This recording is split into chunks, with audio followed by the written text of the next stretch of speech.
بسم اللہ الرحمن الرحیم۔ آج کا ہمارا موضوع ہے قرآن کیوں پڑھیں۔ دیکھیے، الحمدللہ ماہ مبارک رمضان میں ہر طرف قرآن مجید کی تلاوت ہو رہی ہے، اور اکثر تلاوت کا مقصد یہی ہوتا ہے کہ ہم قرآن مجید کی تلاوت سے ثواب حاصل کریں۔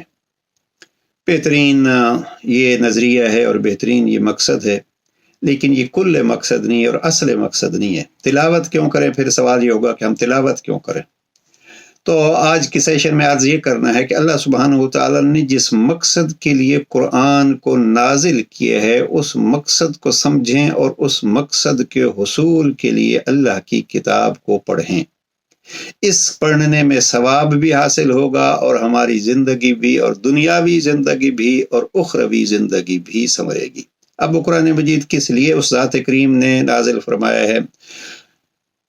شہر رمضان الذی انزل فیہ القرآن ھدی للناس وبینات من الہدی والفرقان۔ مہینہ رمضان کا ہے، رب نے قرآن نازل کیا ہے، مقصد کیا ہے؟ انسانوں کی ہدایت کے لیے۔ تو آئیے قرآن مجید کی تلاوت کریں، قرآن پڑھیں، اس لیے تاکہ ہم ہدایت پائیں۔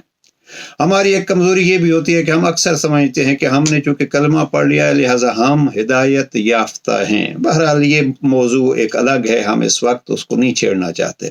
بس دو چیزیں عرض کرنا چاہتا ہوں۔ پہلی یہ ہے کہ خدا کی کتاب کو خدا کی پہچان کے لیے پڑھیں، علامہ اقبال کے بقول، اور بہتر یہ ہے کہ ہم اس عنوان سے پڑھیں کہ میرا خالق، میرا رب، میرا مالک مجھ سے باتیں کر رہا ہے، ہم یہ سمجھیں کہ وہ باتیں ہمیں سننی ہیں۔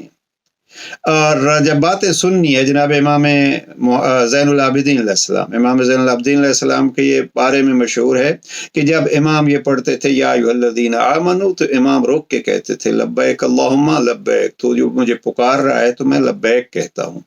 لہذا پہلا مرحلہ یہ ہے کہ ہم اللہ کی باتیں سمجھ کے اس کو سنیں۔ اللہ بول رہا ہے، ہم سن رہے ہیں۔ پھر دوسرا مرحلہ یہ ہے کہ وہ کیا فرما رہا ہے، ہم اس پہ عمل کر رہے ہیں۔ یہ ساری چیزیں ہوں گی تو ثواب ملے گا۔ البتہ اگر ایک عام آدمی عام انداز میں پڑھتا ہے اور وہ فقط تلاوت کی حد تک کر رہا ہے تو اس کو بھی تلاوت کا ثواب ملے گا، لیکن حقیقی ثواب جو ہے اس میں اللہ سبحانہ وتعالیٰ نے خود قرآن مجید کے حوالے سے ذکر جو اس کو کہا ہے، تو اس ذکر کی تلاوت کا گویا ایک انداز بھی بتلا دیا ہے۔ سورہ انفال کی آیت نمبر 2 ہے، ارشاد ہوتا ہے کہ انما المؤمنون الذین اذا ذکر اللہ وجلت قلوبہم واذا تلیت علیہم آیاتہ زادتہم ایمانا وعلی ربہم یتوکلون۔ مومنین کی 5 نشانیاں اللہ سبحانہ وتعالیٰ نے بتلائی ہیں۔ پہلی یہ ہے کہ مومن تو صرف وہ ہیں کہ جب اللہ کا ذکر کیا جاتا ہے تو ان کے دل کانپ جاتے ہیں۔ اب اگر ہم قرآن مجید کو ذکر الہی سمجھ کے پڑھیں گے تو جب ہم پڑھ رہے ہیں تو یہ مرحلہ ہمارے ساتھ بھی پیش آنا چاہیے۔ اور اگلی جو حصہ ہے آیت کا کیا ہے؟ وَإِذَا تُلِيَتْ عَلَيْهِمْ آيَاتُهُ زَادَتْهُمْ ایمانا، کہ جب اللہ کی آیات ان پر پڑھی جاتی ہیں اور پڑھ کر انہیں سنائی جاتی ہیں تو ان کے ایمان میں اضافہ ہوتا ہے۔ بس آگے باقی نشانیاں، یہ 2 چیزیں دیکھیے، جب ہم اللہ کی کتاب اور اللہ کا ذکر اور تلاوت کر رہے ہیں تو کیا ہمارے دل اس میں اثر انداز ہوتا ہے یا نہیں قرآن مجید کے الفاظ، اور دوسرا پہلو یہ ہے کہ جب ہم آیات کی تلاوت ہوتی ہے تو کیا ایمان میں اضافہ ہوتا ہے یا نہیں۔ بہرحال اس انداز سے قرآن مجید کی تلاوت ہونی چاہیے، اور اس کے لیے ایک تو یہ ہے کہ قرآن مجید پڑھیے اللہ کی پہچان کے لیے، معرفت خدا کے لیے۔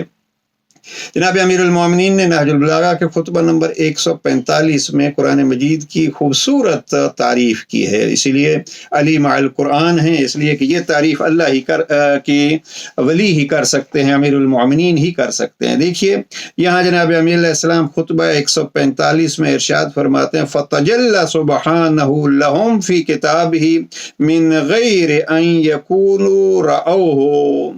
اللہ سبحانہ وتعالیٰ ان کے سامنے سامنے بغیر اس کے کہ اسے دیکھا ہو قدرت کی ان نشانیوں کی وجہ سے جلوہ طراز ہے کہ جو اس نے اپنی کتاب میں دکھائی ہیں۔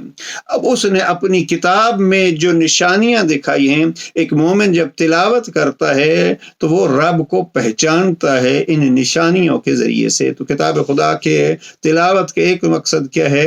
وہ ہے تجلی خدا کو دیکھا جائے، اور یہ دکھائی تو جسم سے ہوتا ہے لیکن اس کی نشانیوں کے ذریعے سے اس کو دیکھا جا سکتا ہے۔ تو یہ جناب امیر علیہ السلام نے اس کو اس انداز میں بیان فرمایا ہے کہ کتاب خدا اس انداز سے پڑھیے کہ آپ کو معرفت پروردگار ہو، اور یہی امیر المؤمنین نے خطبہ 1 میں فرمایا، معرفت خدا ہی اول الدین معرفت ہو، سب سے پہلی بنیاد دین کی کیا ہے کہ اللہ کی معرفت حاصل کی جائے۔ ایک اور پہلو جو عرض کرنا چاہتے ہیں، نہج البلاغہ کی حکمت نمبر 313 میں جناب امیر علیہ السلام نے قرآن مجید کے متعلق فرمایا کہ وَفِي الْقُرْآنِ نَبَأُ مَا قَبْلَكُمْ وَخَبَرُ مَا بَعْدَكُمْ وَحُكْمُ مَا بَيْنَكُمْ، قرآن میں تم سے پہلے کی خبریں، تمہارے بعد کے واقعات اور تمہارے درمیانی حالات کے لیے احکام ہیں۔ یعنی قرآن مجید کو جناب امیر علیہ السلام نے 3 حصوں میں تقسیم کیا، گزشتگان کے واقعات، آئندہ جو پیش آنے والے حالات ہیں وہ، اور خود ہمارے لیے احکام۔ اب ہمیں قرآن مجید ان 3 چیزوں کے لیے لینا چاہیے، پڑھنا چاہیے، اور گزشتگان کے واقعات ہم پڑھیں گے تو کبھی سورہ یوسف پڑھیں گے، کبھی سورہ کہف پڑھیں گے۔ میں اکثر جوانوں کو عرض کرتا رہتا ہوں، اس عنوان سے پڑھیے کہ جناب یوسف کا قصہ جسے رب احسن القصص کہتا ہے وہ میرے لیے ہے۔ اسی طریقے پہ اصحاب کہف، وہ چند جوان جو قسم پرسی کی حالت میں بھی اللہ کے لیے آواز اٹھاتے ہیں اور اپنا ملک اور اپنا گھر چھوڑتے ہیں، اور اللہ ان کو اجر کیا دیتا ہے، تو اس عنوان سے پڑھیے۔ خبر ما قبلکم، ہمارے پہلے اس کی جو خبریں ہیں ان کو اس انداز سے پڑھنی چاہیے کہ ہمارے لیے اس میں درس عبرت ہے، اور خصوصیت کے ساتھ ہمیں اس پہلو کو بھی دیکھنا چاہیے۔ جو تیسرا پہلو جناب امیر علیہ السلام نے فرمایا ہے کہ ہمارے لیے قرآن مجید میں احکام ہیں۔ تو قرآن مجید کو کیوں پڑھیں؟ قرآن مجید کو اس لیے پڑھیں کہ قرآن مجید میں ہماری زندگی گزارنے کے لیے احکامات موجود ہیں۔ پروردگار ہمیں اس انداز سے قرآن پڑھنے کی توفیق نصیب فرمائے، اور پھر نور قرآن کے صدقے میں ہمارے دلوں کو بھی منور کرے، تاکہ ہم قرآن کی آیات کے، قرآن کے احکام کے مطابق عمل کر سکیں، اور پھر جو عمل کرتے ہیں پروردگار ان کی حفاظت کی توفیق بھی نصیب فرمائے، اور پروردگار ان کوششوں کو قبول فرمائے۔ والسلام علیکم ورحمۃ اللہ۔